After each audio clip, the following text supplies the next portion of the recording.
Good morning, good evening, everyone. Wherever you're located, thanks for joining us today. Welcome to our webinar, which will take a look at why cloud-based contact centers are so compelling and why the adoption of the cloud model by contact center prospects has been so impressive. My name is Jackie Tesmer, and I'm the VP of Service Provider and Cloud Strategy at Enghouse Interactive. I'm also joined by Skylar Johnston, who owns Product Marketing for Contact Center Service Provider.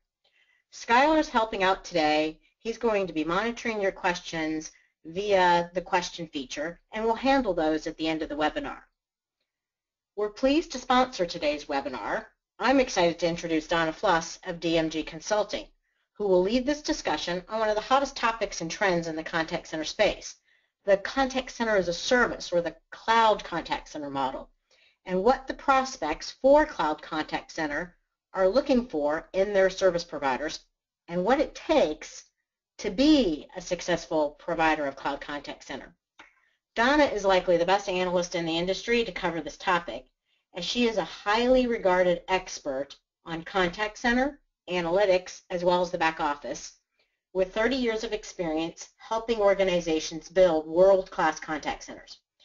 DMG Consulting is also the publisher of the Cloud-Based Contact Center Infrastructure Market Report, which I believe personally is the best analysis of this dynamic cloud contact center market. With that, I'll turn it over to Donna to get us started. Alrighty, great. Thank you, Jackie. Well, given the choice between talking about the Cubs and contact centers, any of you who are long-suffering Cubs fans, as I am, we know what it is I'd be talking about. But we're also going to talk about a really exciting topic, which is the cloud-based contact center infrastructure market. Excuse me. Many of your customers need contact center capabilities, even if they don't fully understand what they need or who to buy them from. They may want basic or advanced routing and queuing functionality to ensure that a call, email, chat, social media interaction gets to the best person in their department or even their company. They may need a call recording solution in order to comply with all types of regulations, which keep getting stricter and stricter, and this is, through in many countries all over the world. They may want a regulatory compliant dialer to help them reach the right people while staying out of legal trouble. Or they may need quality assurance software so that they can audit their salespeople and activities. And we know how important that is. So let's take a look at the presentation and discuss the world of cloud-based contact centers. We're going to talk about what your customers really want, and then we're going to wrap up with a review of the typical sales cycle for service providers.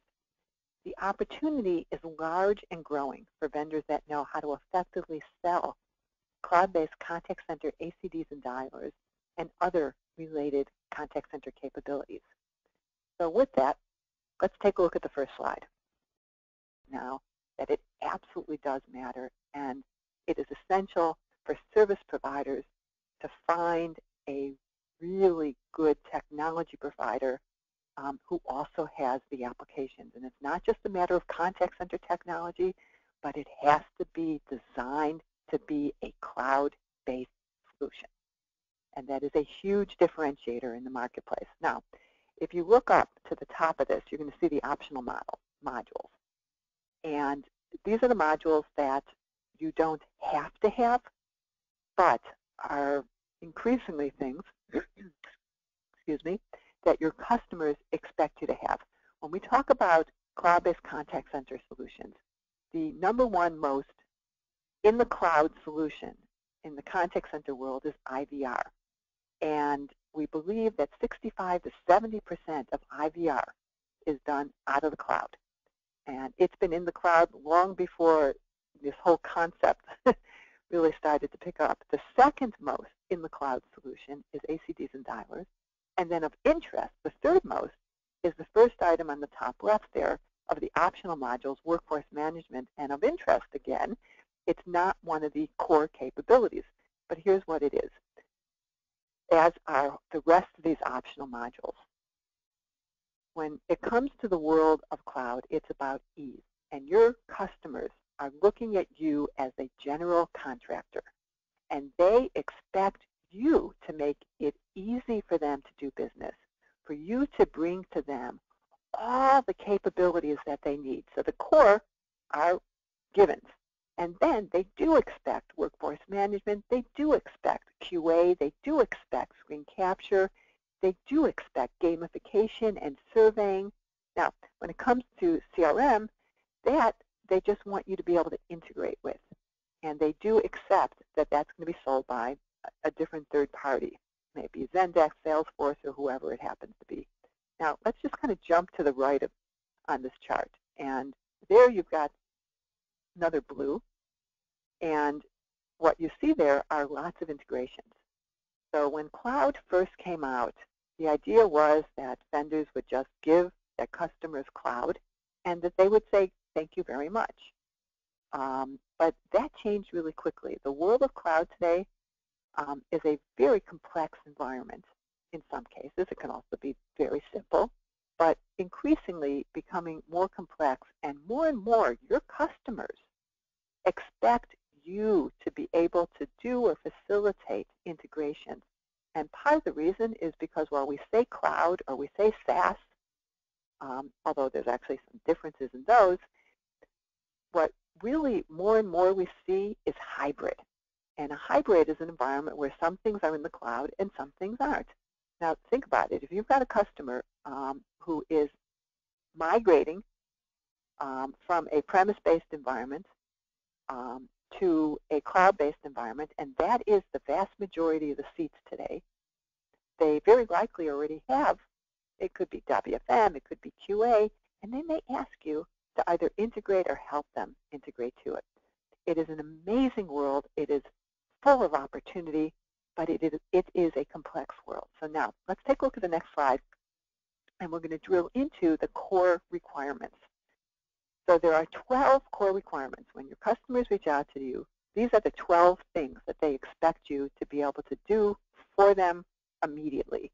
The first is they expect you to be able to do the ACD, routing and queuing, right, including skill-based routing. So, this is just, beginning capabilities, fine. They also expect you to be able to do dialer and list management. Now, the way it classically works is that if you are a dialer organization, a company that is doing outbound, you expect there to be inbound ACD. However, if you're an inbound shop, you don't necessarily have to have outbound, but increasingly organizations want that. But it's not just the 8 different modes of outbound that your customers may want, from preview to progressive to predictive to TCPA and regulatory compliant dialers, or to power dialing, to click the call. It's all types of dialing capabilities, but they also are going to want you to have some form of list management capability so that they can load it up. Again, think about the general contractor. That is what you are for them. And so, those are the first 2 in core capabilities. Then they expect you to have IVR and voice prompter, and these aren't the same technologies. When we talk about voice prompter, we are absolutely talking about a pretty much just a router. Press 1 or say 1. In order to get to customer service, press 1, say 2, in order to get to sales, etc. And in today's world, it is essential, by the way, not just to be able to press, but to say, because we are a mobile-enabled, hands-free world. And then when we get into IVR, here's a place where you can have some amazing differentiated capabilities, depending on what you want to offer your customers, because IVRs absolutely, self-service applications can absolutely automate a large percentage of the calls. You can use it to give your agents the information they need. You can use it for screen pop. You can use it for verification. There's a lot of things you can do with it. Then we have the universal queue. The universal queue functions as a funnel and allows you to bring in all different types of channels, chat, email, social media, phone calls, and so that you can then treat them with the routing capabilities and the queuing capabilities. Now, it doesn't mean that they have to be the same. Actually, they shouldn't be in most cases. In a few cases where you've only got a handful of people, maybe they will be the same. But in most cases, they aren't. But what you do want to do is have one standard way of handling and treating them so that you can ensure that you've got a consistent experience throughout throughout your shop. Then we have, CTI, computer telephony integration, screen pop. Again, just a standard capability, and there's so much that you can do with screen pop beyond the basic screen pop, depending on the level of integration. We have the concept of presence, which in the contact center world pretty much means state management, but presence is a UC capability, unified communications capability, more sophisticated. Number 7 on the list is recording. Your customers expect you to be able to do 100% recording. That is a must-have out of the box. Now, a nice-to-have, going back to, conceptually to the prior chart, will be screen capture. But call recording is a regulatory requirement in a lot of different countries. Now, unified desktop, this is one that people sometimes scratch their heads on. And here's what this is. This is not a CRM. And most organizations need to have some type of CRM or servicing application. What the unified desktop is an environment which allows your agents to see whatever the interactions are. So in the good old days, we just had phone calls. And so you could have a cell phone, a hard phone, and, just click on a couple different things and do what it is you need. But now our agents need some kind of environment in which to see the email, in which to see the chat, in which to see the social media. So a unified desktop is critical. Reporting. So here is the Achilles heel of the contact center marketplace. And here's where you guys as service providers can differentiate yourselves. So you absolutely need to have your 10 to 100 or 200 standard reports. And I'm not a huge fan of 200. And I'm not necessarily a huge fan of just 10. But you need to have your standard reports that they can then do their own thing with. And it's to do their own thing where the issue is. Every single call center or contact center that I speak to complains about their reports. It's just an amazing thing. And here's how it is you can beat that. You can decide to give your customers 1 or 2, it could be 3, whatever the number is, it could be based on the number of seats, custom reports. And quotation marks around custom, because odds are you already have a template to do what it is, and you can work with them, make a couple of changes, and have the happiest, stickiest customer, and reduce your number of complaints by doing something special like that for your customers. That's a major differentiation for you. Now, unified messaging, another critical capability, and but also a debatable one. So, we're going through the era of turning off our voicemail. And now one of the requirements is all types of different messaging, including voice messaging. But here's the thing. If you're not going to give your agents or representatives or advisors, whatever you want to call them, time to call people back, then don't use voicemail because it sets the wrong expectations. Now, mobility, another amazing area where we're going to see tremendous innovation and already have. When we talk about mobility, we're talking about, first of all, the supervisor's ability to walk around and do their jobs or sit in a restaurant and do their jobs. Not that they want to do that, but maybe you want them to. So that's number 1. Number 2, we're talking about the agent's ability to look at their own stats, set their schedules, and do a lot of things right on their mobile phones. Those two are, the supervisor is a given today. The agent is a bit of a nice to have. Now, the third capability is just starting to be a requirement, and that's where we're giving our customers, the end user customers, the consumers, the ability to have a mobile-enabled application. Kind of cool. And then lastly, the ability to integrate. It is essential for cloud-based contact center infrastructure vendors to enable their customers, the corporations who use it, to integrate. So you need to have SDKs and open APIs and web services, and very importantly, the resources to either do it for them, show them how to do it, help them do it, whatever it happens to be. But the resources is critical. Now let's look at the next slide and talk about the value proposition. What is it that your customers, the enterprises are thinking about? And I know I'm using the word customers interchangeably. So we've got consumers, if I may, and then we've got your customers because you are the service providers. And here's the 9 things that they're thinking about. To begin with, they want a multi-tenant solution, and you need to give them a multi-tenant solution. For a lot of the reasons that I was talking about before, it has so many different operational benefits. But first one is, let's get down to to the bottom line. And if it is a multi-tenant based solution, the manufacturer, the Enghouse will be able to keep their costs down, and they can then pass it on to you and be more cost aggressive. But that's only the beginning part of it. Being multi-tenant is essential because it really facilitates the whole upgrade process, right? It's not as if they have to upgrade every blade. They just release on a set schedule as defined, right? It drives scalability. It drives flexibility. It drives security. It drives service level performance. So multi-tenancy isn't just one of these, this is a really cool thing. It is essential, and you need to get under the covers and look at the architecture when you're making a selection about your service provider. Then you want a solution that comes pre-integrated. This is the whole general contractor. Your customers expect that. It's just one of the promises of cloud-based contact center solution. Oh, gee, look at this. We don't have to integrate it anymore. The vendor's going to do that for us, and they're going to make it happen. Of course, they'll let us use our own applications when they want to, but they want to keep coming out to you. And this is kind of ties into the next point about being modular. As a service provider, cloud-based contact center is a gift that keeps on giving because, as we talked about before, you've got the core capabilities, and then you've got WFM, and you can charge more for WFM. That's not an upgrade. That's not a new enhanced capability.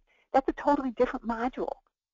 And so you can go back out. And actually, you absolutely should be going back out to your customers based on characteristics and say, hey, how about this capability, WFM? How about screen capture?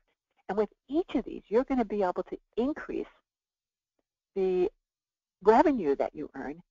And very importantly, your customers can come to you and get the modules that they want. I mean, it's just an amazing concept. Now, the no hardware costs and no hardware upgrades.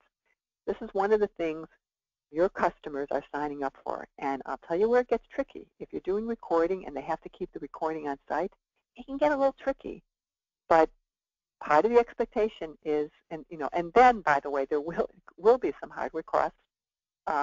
And there will be some hardware because the recording will be on the site. But with the exception of that, there should be no hardware costs. There should be no discussion of hardware except to say, if it comes up, that it's taken care of. Now, no upgrade fees. Now, this one's actually a little bit tricky because your customers expect ongoing innovation and for no cost. Now, there's, as I pointed out, huge difference between, just enhancing, let's say, the routing capability, enhancing the configuration capability, and adding on a new module. So you just need to make that clear, from the get-go, and you will have happy customers. A major reason that a lot of enterprises are migrating to the cloud is that they are just so tired of getting out of date. I mean, I'm working with an organization now who is, 4 or 5 releases out of date, and it's not worth it for them to upgrade. They're just going to go in the cloud, and they keep saying, we just want to be able to stay up to date. Now, low startup costs. Here's another area of major differentiation because this is your decision about what it is you do. I was talking to an organization a couple days ago, insurance, and this guy wants to start an insurance call center. And when I told him that the upgrade fees could be as high as $50K, he didn't know how to contain himself. He turned bright red and said, I can't afford that. Now, the fact is that there are costs in doing upgrade. If you go on site, it's going to cost you to go on site. I don't suggest you use this, that service providers use this as an area to make money. I suggest that you use it as a way to get your customers up so that you can make money. One vendor I was working with a couple days ago decided that they were going to bring on a financing company to help finance it. There are so many ways for you to differentiate yourself in this area. Now, we need to make these solutions affordable for small and mid-sized organizations, and the value prop is different for small and mid-sized than it is for these larger organizations that are, migrating from premise-based to cloud. You need to keep all of those things into consideration, and very importantly, you need to have reasonable ongoing monthly fees. So, people do have in mind what they are supposed to cost. There are over 150 cloud-based contact center infrastructure vendors. There's a lot of competition out there, and you should not be differentiating yourself just on cost, but you do need to pay attention to what your costs are because there are so many competitors. So now, let's take a look at the next slide, and this really brings together what it is in the minds of the enterprises. They expect the cloud to be easy. And now, from vendor side, it's kind of interesting. All conceptually, you're putting a system in the cloud. All you're doing is you're putting the system in the cloud, and they should have to do everything that they were doing before. But when it comes to contact center, that's not what they expect. IT and the business are both on board with putting things into the cloud. IT has never wanted to, in most cases, not in all cases, in a lot of cases, never wanted to maintain the contact centers because they didn't want to have to carry the resources. They wanted to put them someplace else. And the business gets really frustrated with that. So both sides are very excited with the concept of the cloud. The challenge is the expectations because they don't necessarily just expect to have the system in the cloud. They do expect some form of managed service. So you, as a service provider, have to figure out how to manage those expectations. And there's all types of tricks that can different and techniques that can not just gaming the system, so to speak, but there's all types of ways that you can go about doing this. Your customers are expecting to have an easy provisioning environment, so that they can just get in, they can scale up and down. When it comes to configuration, your customers are expecting some kind of help. And here's a place where you do want to provide some of that help. I've had many situations where small companies have said to me, it doesn't work. And I knew what that meant. It meant that they didn't know how to set it up. And so they moved because they didn't know how to set it up. Well, you worked hard to get that customer, even if they were a small one. So you want to retain them, and so you need to figure out what type of services to provide. You want to help with the implementations. Reporting we already talked about. You may want to get involved ongoing management by doing some oversight. And when it comes to scalability, that is a must-have. You need to be able to scale up and down and only charge them. If you look at the next slide, this really kind of sums it up. They are looking for anything they want to do to be rapid. They want it to be scalable and flexible. So pretty much everything. And critically important, if you take a look at the next slide, is they expect you to provide the expertise. And I can't emphasize this enough. When they call you, you need to know what you're talking about so that you can win their business. When they need help with the integration, you need to be there to help. You need to be able to help them with the configuration. Now, how you charge for these, again, that's part of how it is you want to differentiate yourself. And there's lots and lots of opportunities here. But guys, this is just so critically important to provide the resources and expertise. So now, let's look at the projections for this market on the next slide. And I know I'm going pretty quickly over this. And the projections here are a wow. And just to reference baseball, I'm a Cubs fan, and last night was a wow and not a good wow. What we see here is a great wow. The growth rate of premise-based contact center at most is 3%. This market is growing very quickly, 23% projections for this year, and we're going to hit that, 23.5% for the next 2 years, and 24%. Cloud is here to stay, and the future of contact center is in the cloud. So now, let me wrap up the last slide. And here's a sales cycle that I put together for you. And as you can see, there's two categories of what's going on. There's what your customers do, and then there's your activities. So, clearly your customer identifies a need. And very often, they're not really sure what it is they need. as I mentioned right at the beginning. They know they don't like the way the calls are being handled. They know that it's doesn't seem to be efficient, and people calls or emails or chat. They know they can't even handle the chat, whatever it is. So they know they have a need. So that then they go online, or they reach out to people like us to find our report. But they do research, and it's like, okay.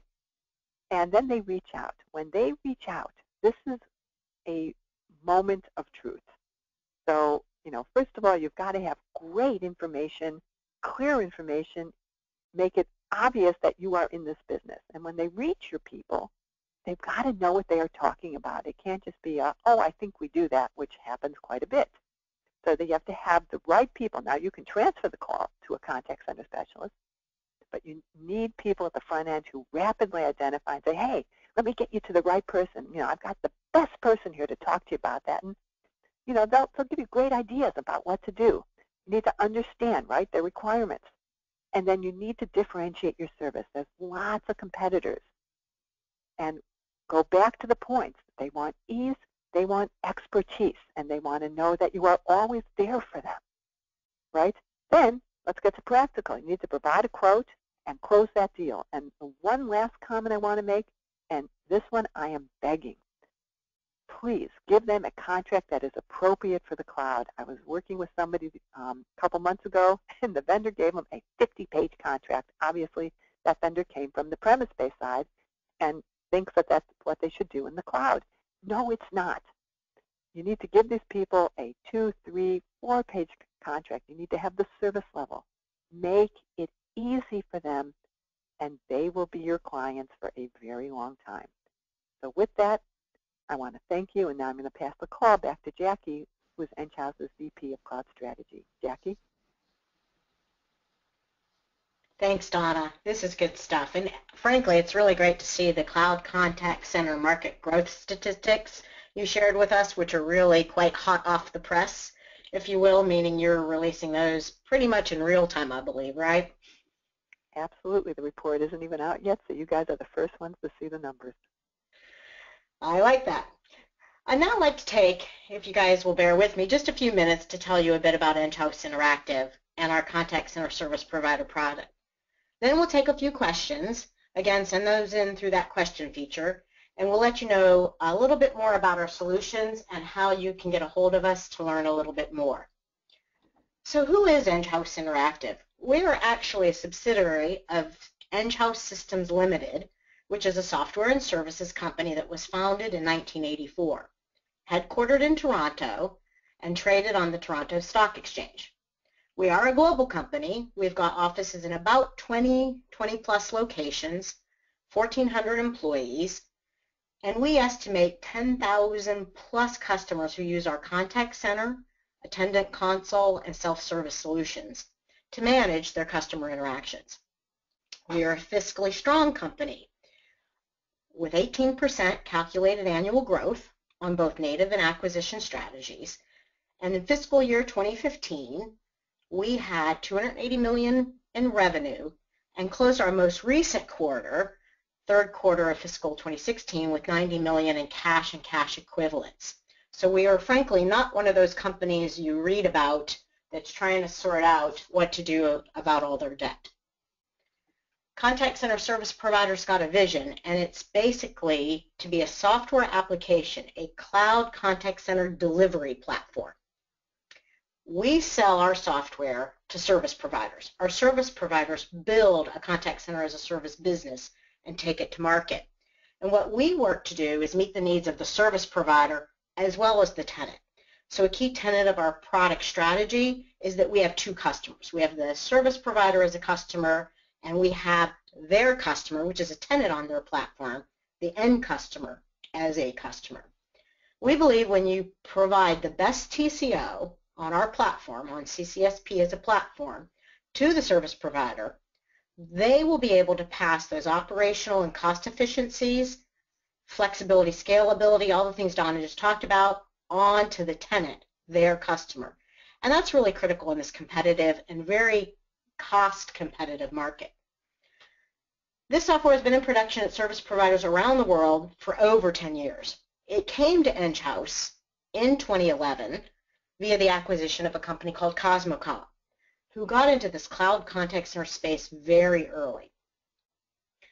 It's built multi-tenant from the ground up. It was always multi-tenant from day one, and we believe that that's just that cornerstone feature that makes shared resources a matter of being able to provide that scalability, that flexibility, that upgradability, and the reliability you need in a software that's providing cloud contact center, in combination with a strong feature set. So CCSP, Contact Center Service Provider, a cloud contact center platform. Again, we believe one of that cornerstone features is multi-tenant platform, shared resources, highly scalable. Our provisioning portal is a service provider and tenant web-accessible self-service administration module that really simplifies and speeds onboarding of new tenants and then making the day-to-day administration of the contact center a breeze, whether it's adding agents, deleting agents, changing routing rules, all the things you do day-to-day via the provisioning portal. CCSP has a very intuitive agent desktop. We call it Touchpoint. It's based on HTML5. We provide open interfaces and APIs, which makes what I call integratability a centerpiece. So extensions to our platform via gadget creation. We have what you call a gadgetory, which is where you create your integrations and expose or make your integrations available. They're easy to add. They're easy for the service provider to create, which is what differentiates their offer. So you can create those integrations to other modules and differentiate your offer from other service providers that are using, frankly, our same CCSP platform. You add value with these other integrated applications as well as a revenue stream. We can overlay a PBX. We can deliver a call to a POTS line, if there are any of those still out there, a mobile phone, but typically it's a PBX extension or direct dial. We can integrate and overlay a UCaaS, a Unified Communications as a Service platform, or do SIP straight to the agent desktop.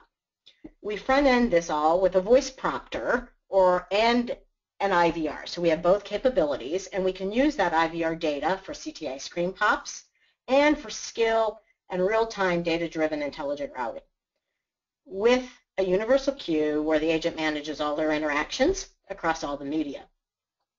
We've got the channels you would expect: inbound voice, outbound dialing, automated, email, chat, the ability to add SMS and social interactions. They're all available. Everything you would expect that we just defined earlier as table stakes and or the extras.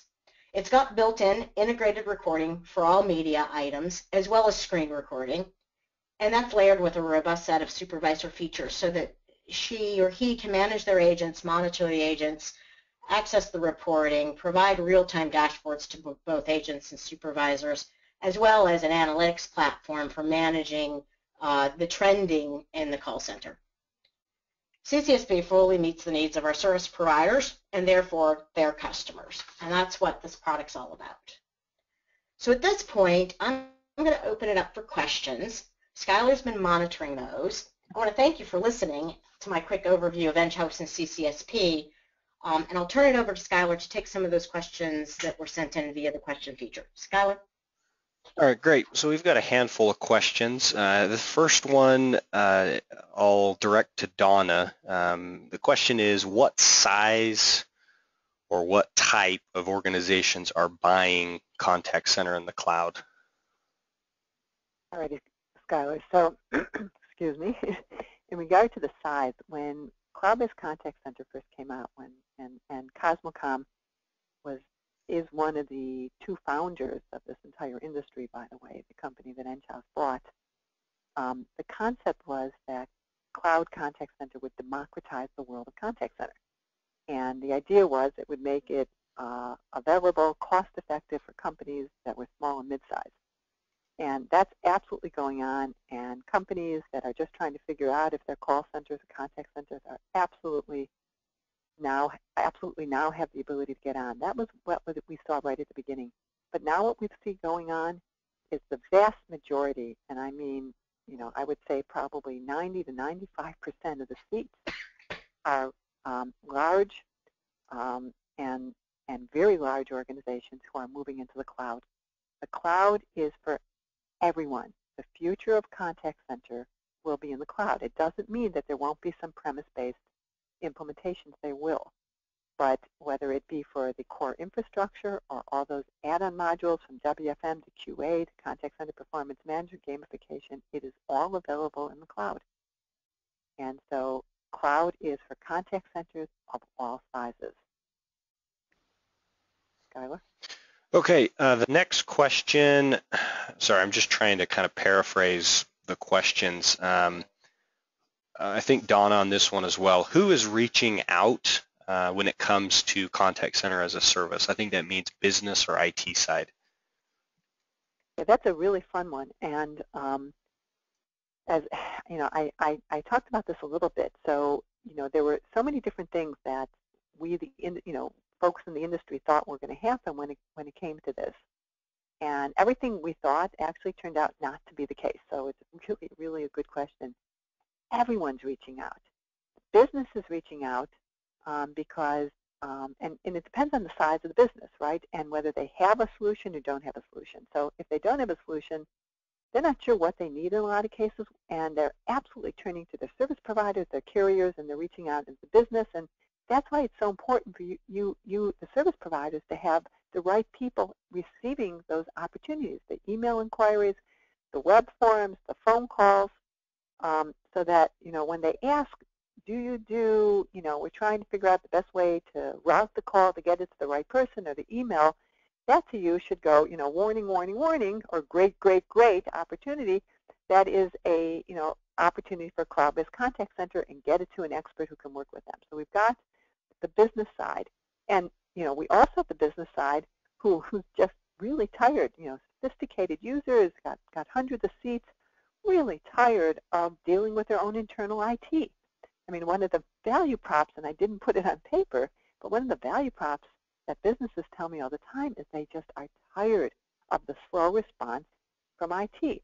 So, that's the business side. And so they, and so part of their value proposition is they expect to get much more rapid and responsive service provider. Okay, then IT is looking at this and going, I don't have the resources. If I have 3 different contact center solutions in my organization, then I need to have, 2 people trained on each system, and I can't even keep them up to date. So IT is also really psyched about getting out of the core contact center configuration and management business. So both sides, this is something where, more and more, hopefully, we're seeing agreement on both sides, but both IT and the business are actively engaged in moving contact center capabilities to the cloud. Jackie, is that what you're seeing? I think it is, and I think the cloud or software as a service trend started in the early days with CRM providers, particularly Salesforce automation, and heads of sales and marketing just end running IT because for exact same reasons you said.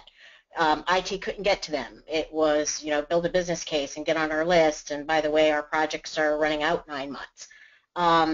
I think what's great is the pendulum swung a bit, and now to your point, it's IT's, we really don't want to be running this. This isn't our core expertise. Their CIOs or CTOs are saying, we need to focus on the applications that directly impact the revenue of our business, and that may not be managing contact center infrastructure. And, therein lies the opportunity, I think, for the cloud provider, because your expertise should be running the cloud contact center infrastructure. So I think you were spot on there. All right, next question. I'll direct this one to you, Jackie. What is the most important things to know as a service provider when setting up a cloud contact center business? Oh, I like that one because that sounds like it comes from a prospect. Sorry. We find that most have built something of a business case, at least a high business case internally, before they start shopping around for technology partners. And in this case, Enghouse is a technology and a software partner because we sell our platform to service providers. They may or may not gotten enough of the buy-in all over, but it's a combination of knowing they need it, knowing they need to build another business, another product to sell. Contact center tends to be a pretty sticky application, so a lot of that business case is driven by this is a sticky application, and if they're a telco or CSP, it's a sticky application that makes it much harder for them to churn on the broadband and the telco services they buy from us.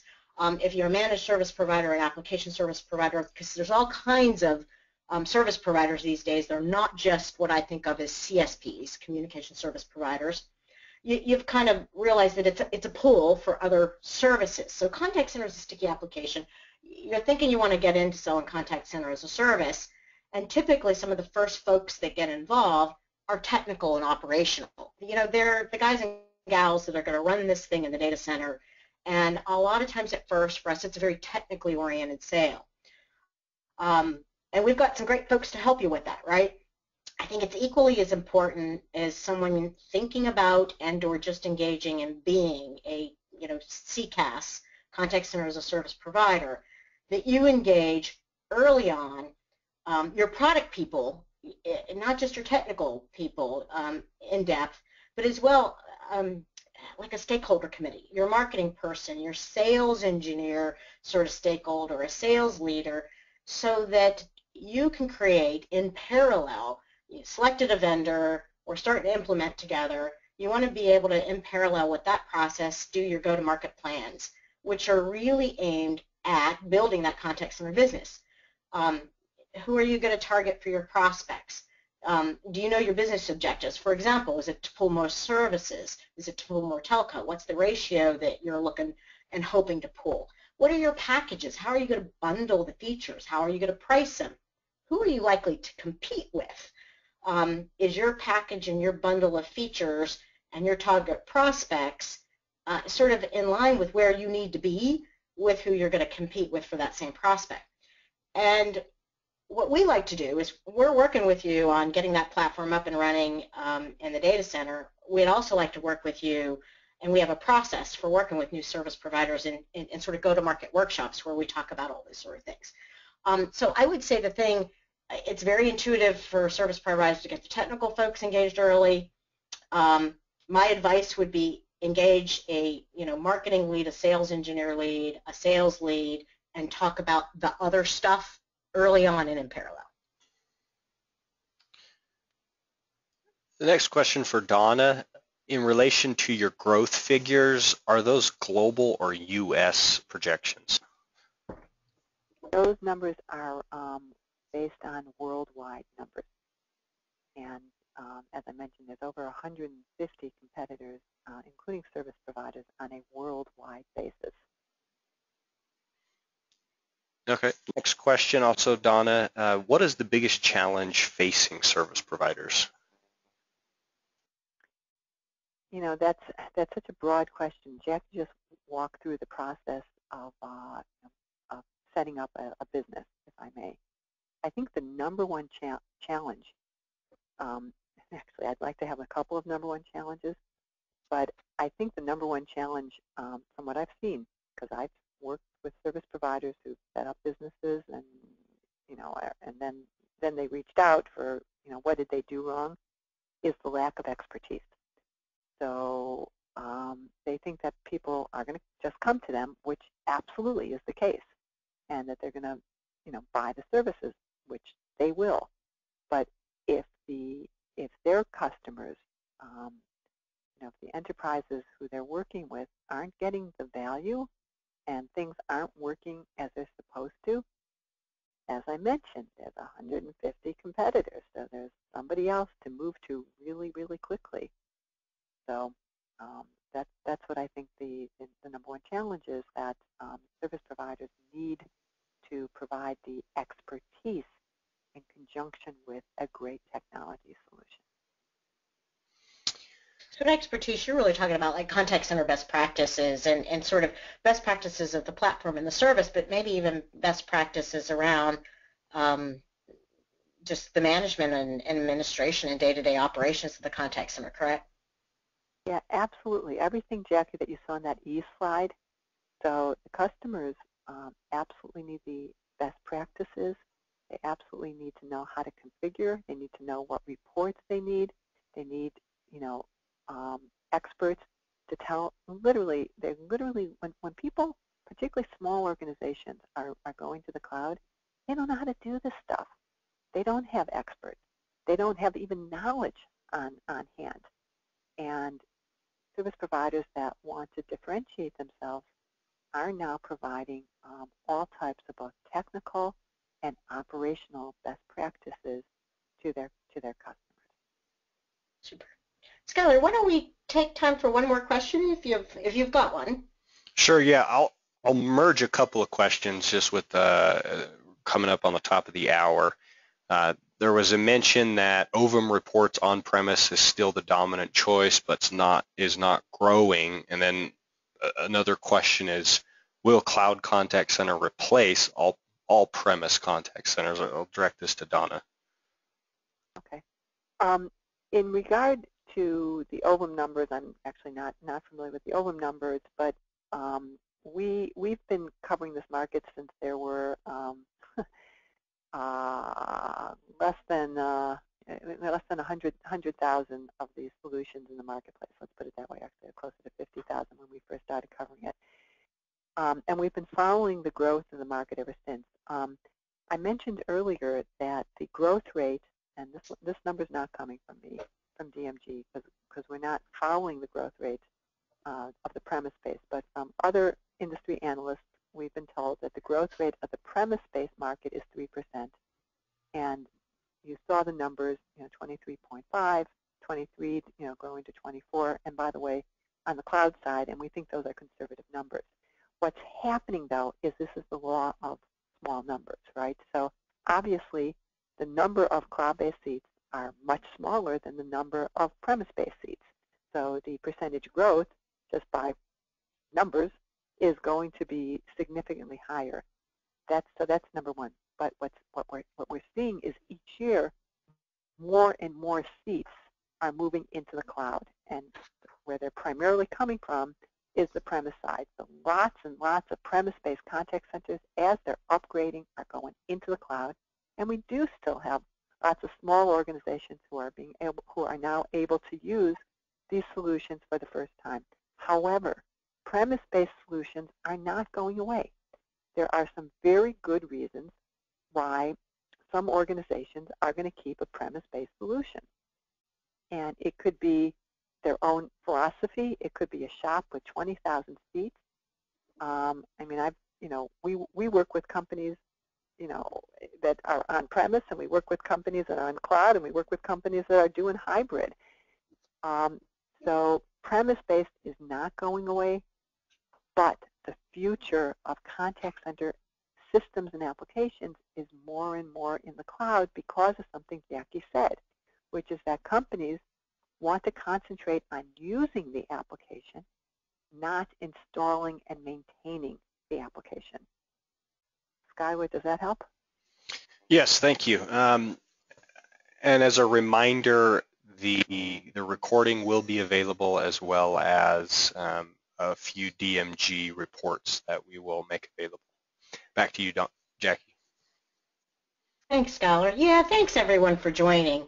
As Skylar mentioned, we are doing a recording of this webinar, and we will have it posted later this week, no later than Monday next week, on our Enghouse Interactive YouTube and Vimeo channels. We'll follow up with an email with information on how to access the recording, so you'll get the link and you can share that, as well as how to access the 2 articles that were authored by DMG Consulting on our behalf, and which focus on contact center service providers. That's our thank you to you for joining us today. The first article is Tips for Service Providers Selling Contact Center Services. The second one is actually one of my favorite. I think it's probably the best one-page of material you'll read in a while on this topic. It's what contact centers want most from cloud technology providers. And that'll supplement the stuff you heard today on this webinar. Contact information is listed here. I'd be glad to follow up with you. Drop me an email with any questions, any comments, any feedback about the webinar, about our products, how I can talk to you more about what we do, anything about today's webinar. Many thanks. Thanks for joining us wherever you were, whether it's early in your day or whether it's late. And we'll call it a wrap. Thanks, Donna.